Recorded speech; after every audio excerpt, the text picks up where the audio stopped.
राऊतांची प्रतिक्रिया येते, निकालामध्ये गडबड आहे, निकालामागे खूप मोठं कारस्थान आहे, अशी वक्तव्य संजय राऊत यांनी केलेले, त्यांची प्रतिक्रिया देत असताना काय म्हटले बघूयात.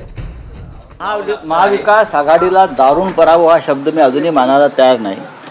जे निकाल मला दिसत आहेत त्यानुसार माझ्या तोंडातून एकच शब्द बाहेर पडला, आमच्या कुष्ठ गडबड आहे. एकनाथ शिंदे यांना 56 जागा कोणत्या भरोशावर मिळत आहेत? अजित पवारांना 40च्या वर जागा मिळत आहेत. आणि असं काय देवेंद्र फडणवीस, मोदी आणि शहानी दिवे लावले इथे की त्यांना 120च्या वर जागा मिळत आहेत?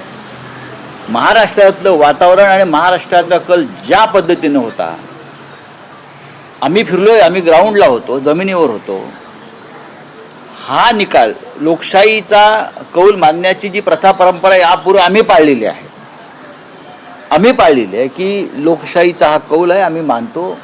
पण हा कौल कसा मानावा हा या राज्याच्या जनतेलाही प्रश्न पडला असेल. शरद पवार साहेबांनी या महाराष्ट्रात तुफान उभं केलं होतं, बरं का. तुम्ही त्याला 10 जागाही द्यायला तयार नाही. ते असं शक्य आहे का या महाराष्ट्रामध्ये?